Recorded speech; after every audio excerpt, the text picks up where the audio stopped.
prosecutor, the counsel for respondent did not object to the line of questioning of the lead prosecutor earlier, based exactly on the ground cited by the lead prosecutor.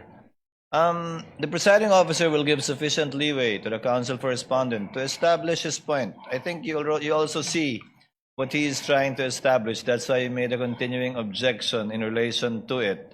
I'll give you some leeway, counsel, but go to your next topic as soon as you're done with this. Thank you, Your Honor. So, again, based on this rule, a witness can only testify based on his personal knowledge, correct? Tama po, pero meron pong mga exceptions sa rule. Alright, okay. If not based on personal knowledge, then that is hearsay, correct? But it's not an absolute rule po dahil may exceptions nga po. Okay, now, I'm trying to look for the Filipino term for hearsay. Ano ba yung hearsay sa Tagalog? Sabi-sabi or chismis? Is that a fair translation? What is a fair translation to you of hearsay? Your Honor, the question of the defense is misleading. He never testified that that is hearsay. No, I'm not As a asking matter him. of fact, he's trying to raise the exception to hearsay. I'm not asking about the exceptions of hearsay. I'm asking a translation of hearsay. Your May Honor. we know- Anyway, I'll move on to. If the witness If the knows, if he does not know, he may say so. Hindi ko po alam kung anong translation dito sa Tagalog. Okay, so I'll just use my own translation, chismis. Anyway, at any rate, kung wala kang personal knowledge, chismis lang yon, tama? Hindi ko naman po naririnig sa korte, ako'y nag-practice din, kahit di translate sa Tagalog, kahit minsan ko po, hindi ko po narinig ng hearsay ginamit ang salitang chismis. Alright, I'll move on. Now, the main material that the NBI used in its investigation was the video of the November 23, 2024 press con, correct? Tama po. Did you watch that whole video yourself? Napanood ko po. The whole video? Well, yung pong importanteng bagay dyan ang aking tinutukan, pero napanood ko po. Alright. Now, let me ask you, do you confirm that in that virtual press con, VP Sara spoke about a lot of topics?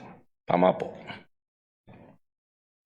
Alright, I'll show you a portion of that video, and then I'll ask questions thereafter. Now, Your Honor, we beg the indulgence of this honorable court. Again, this video is a little lengthy, but we will only show one video, Your Honor.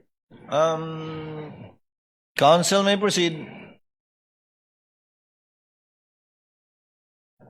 Pagkain ninyo, buffet, yan, ito, sawa sa representative, alak, at ng mamahaling wine.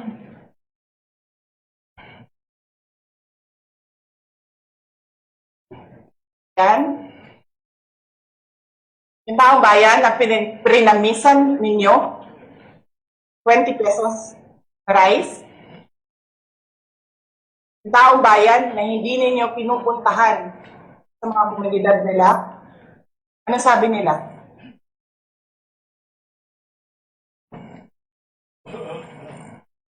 Ganyan ang bayan natin. Okay na lang kami sa asin. Sa kung panakahanap, bayan, na ang tao, because of their hopelessness, because there is no functioning corporate, okay na lang sa asin.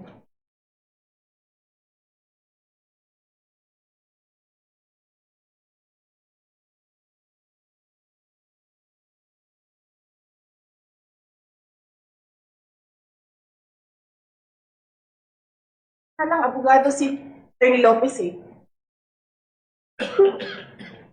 Kasi alam niya kung ano sasabihin niya doon sa mga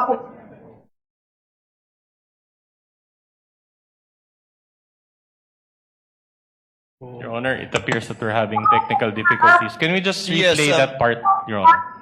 nakakawin yung cellphone. Sasabihin mo, Your Honor, may I make a manifestation first? Can the tech kindly pause and rewind a bit with respect to the portion, just a bit?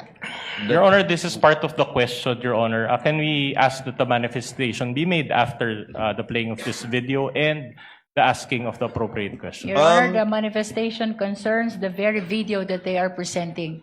We're already playing it, lead counsel. We will recognize you after the video is played. Kindly proceed with the playing of the video. ng cellphone. Saan ka nakahanap? Papasok ka, nanakawin mo yung cellphone, dadalhin mo pa yung tao.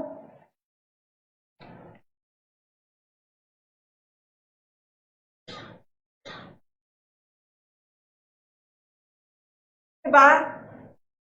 Princess, you're raising your hand.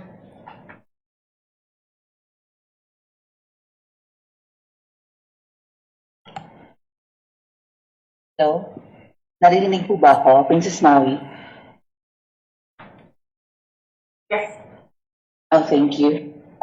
Good morning po, Madam Vice President. Thank you so much nga po pala sa dala niyong hopya nung hearing na pumunta kayo for PRRD. Kami yung nasa likod niyo po, yung tinawag nilang bastos kasi pumalak pa kami because of Congresswoman Cardema.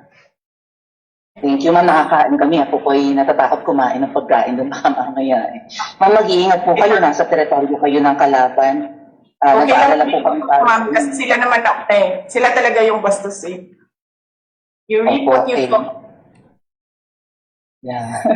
Mag-iingat po kayo kasi sa dinami-rami po ng inyong mga pasabog ngayong gabi, it seems like marami po talaga kayong alam about them, no? Dahil sa pagkakasama niyo sa kanila during the